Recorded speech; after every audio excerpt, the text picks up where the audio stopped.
Cerita kali ini adalah cerita kisah seorang manusia yang bernama Jane. Yang itu beliau itu dilahirkan pada tanggal 27 Ogos 1906. Dan juga beliau dilahirkan di La Crosse, Country, Wisconsin, Amerika. Cerita kali ini agak menyeram dan menggelikan. Korang dengar betul-betul.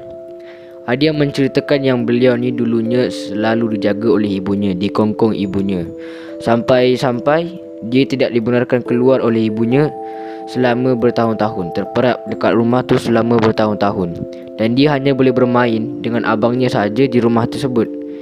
Ibu dia tak bagi dia main kat luar sebab takut jaga. Ibu dia ni macam overprotect anak dia, sakit risau anak dia sampai tak boleh bagi main kat luar. Dia boleh bermain dengan abangnya dan waktu sekolah, itu je. Dan hari-hari biasa dia boleh main kat rumah je, dia tak boleh keluar walaupun selangkah kaki dia keluar. Dan selepas bertahun-tahun mereka dikongkong di rumah, tak dibenarkan keluar, ayah dia orang pun meninggal, iaitu pada tahun 1940 tu ayah dia orang meninggal. Dan selepas itulah ibu mereka membenarkan mereka berdua tu, abang dengan Jane ni, keluar rumah dengan alasan untuk mencari kerja, untuk cari duit, untuk menyara keluarga dia orang ni sebab ayah dia orang dah meninggal. Itulah. Dan setelah beberapa tahun mereka bekerja, ada suatu kejadian yang mana dia orang punya gudang kerja dia orang tu kilang. Si ejen dengan abang dia orang ni bekerja, berlaku kebakaran. Terjadi kebakaran tu, dia orang panik, dia orang lari terus ke hutan, tinggalkan semua, dia orang lari. Dan sewaktu nak masuk hutan tu, dia orang pun terpecah lah dua. Yang si abang ni pergi ke kanan ke, yang si Jane ni pergi kiri. Dia orang terpecah dua dan si Jane ni selamat pulang ke rumah. Yang si abang dia ni tak balik-balik ke rumah. Sebab dia orang tak pernah rasakan macam situasi serius macam tu lah. Kan dia orang terperap je kat rumah kan, tak ada pengalaman senang cerita. Dan si Jane ni pun dia menceritakanlah kejadian tersebut kepada ibu dia. Dan tanpa membuang masa, ibunya pun pergilah report polis untuk mendapatkan bantuan mencari abangnya si Jane ni. Dan polis pun buat siasatan buat pencarian abang dia. Abang dia dah jumpa dah dekat dalam hutan tu. Polis tu ada jumpa abang dia kat dalam hutan tu. Sewaktu tu polis dah mengesahkan abang si Jane ni memang dah meninggal lah, dah mati. Sebab apa? Sebab ada dekat badannya abang Jane ni ada terdapat luka-luka yang pelik. Polis mengatakan bahawa mungkin kan daripada haiwan buas kat situ, mungkin kena baham ke. Dari situlah abang si Jane ni dah meninggal. Dan selepas bertahun-tahun abang si Jane ni meninggal, ibunya si Jane ni pula menyusul. Maksudnya ibunya pula yang meninggal. Dan si Jane ni dia tak terima hakikatnya yang ibu dia dah meninggal. Yelah, ayah dah tak ada, ibu dah tak ada, abang sendiri pun dah tak ada. Jadi dia keseorangan kat rumah tu. Dan semasa dia berseorangan tu, dia tak tahu nak buat apa. Dia buatlah perkara rutin yang dia lakukan sewaktu dia kecil. Kan waktu dia kecil kan dia selalu terperap dekat rumah, ibu dia tak bagi main keluar. Dia pun buatlah terperap dekat rumah. Dia tak keluar. Dia keluar pun untuk pergi kedai ataupun kerja. Sampai jiran-jiran ni mengatakan si Jane ni memang susah nak tengok dia keluar rumah sebab dia memang terperap je kat rumah. Si Jane ni pun dia mengalami tekanan stres lah sebab yelah, dia tak terima hakikat yang mak ayah dah meninggal dengan abang dah meninggal. Lepas tu dia sorang-sorang je kat rumah. Masuk pula ke tahun 1957, macam tahun kemerdekaan Malaysia pula kan. Suatu tahun ni, iaitu tanggal 16 November ada satu lagi kejadian, iaitu di bandar Plainfield. Kejadian ni berlaku di sebuah kedai yang mana owner kedai bernama Bernice Warden telah dijumpai telah hilang dan tak balik-balik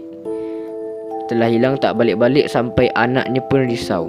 Sewaktu anak perempuannya Bernice Warden ni masuk dalam kedainya, dia terjumpa ada percikan darah.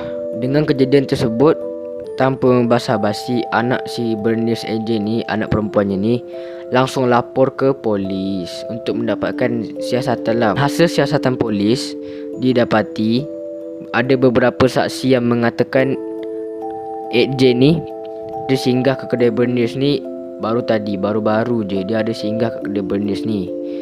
Dan polis pun cari si ejen ni dan ditangkap untuk disiasat. Bukan tu saja, polis pun ada terjah rumah ejen dan dia pergi juga tempat si ejen ni bekerja untuk siasatan lah. Dan didapati di tempat kerjanya itu terdapat mayatnya si Bernice ni, ayahnya anak perempuan tu, dia dekat kilangnya si ejen ni dalam keadaan kepalanya dipenggal. Dan bukti yang terlalu kukuh tu menyebabkan si ejen ni dia mengaku dia yang buat. Sebab bukti dah terlalu kukuh, si ejen ni kerja dekat situ. Dan dekat situlah ada banyak mayat-mayat yang telah dipenggal kepalanya. Aku minta maaf sikit. Dan selepas pengakuan itu, polis ni pun menggeledah rumahnya si ejen.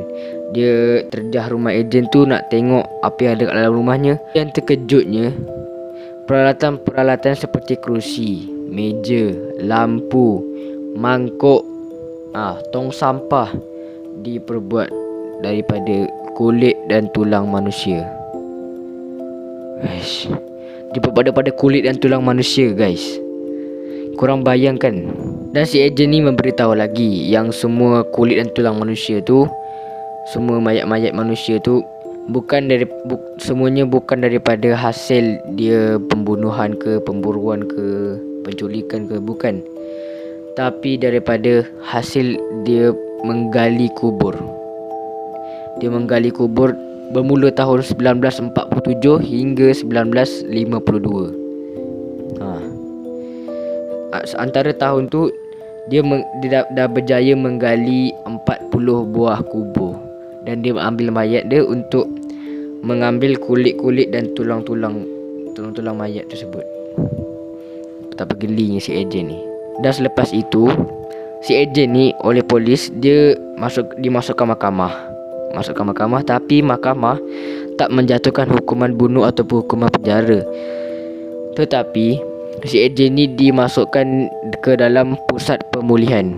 Mahkamah mengesyaki yang si ejen ni mengalami masalah tekanan mental, tekanan fikiran dan juga stres. Sebab tu si ejen ni dia sanggup buat perkara-perkara macam tu.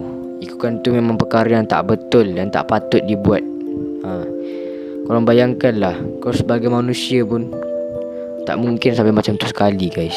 Dan selepas pembaikan polis si ejen ni semakin baik, si ejen ni pun dihadapkan lagi sekali ke mahkamah.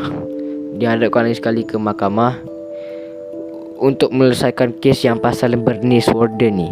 Sebab apa aku cakap macam tu? Sebab si ejen ni dia tangkap Bernice Warden ni, dia buat dengan sengaja. Aku rasa tu pun mungkin masalah mental juga kot. Dia buat dengan sengaja, babe. Kau tak sengaja. Dan selepas itu, dalam mahkamah yang kedua ni, si ejen ni pun dimasukkanlah ke dalam penjara. Dan dalam penjara tu, dia bukan dalam penjara terus, dia kena ulang alik ke pusat pemulihan lagi untuk penambahbaikan dia punya pemulihan mental ni lah. Dia ulang alik pergi penjara. Kalau ada masa, dia pergi pusat pemulihan. Dan si ejen ni pun dia meninggal pada tahun 1984 disebabkan sesak nafas secara tiba-tiba. Dekat pusat pemulihan tu dia meninggal. Itulah cerita tadi, serba sedikit tentang cerita yang boleh dikatakan menyeramkan dan menggelikan lah. Kalau korang rasa best, jangan lupa subscribe, like and share video ni, okay? See you next video. Assalamualaikum warahmatullahi wabarakatuh.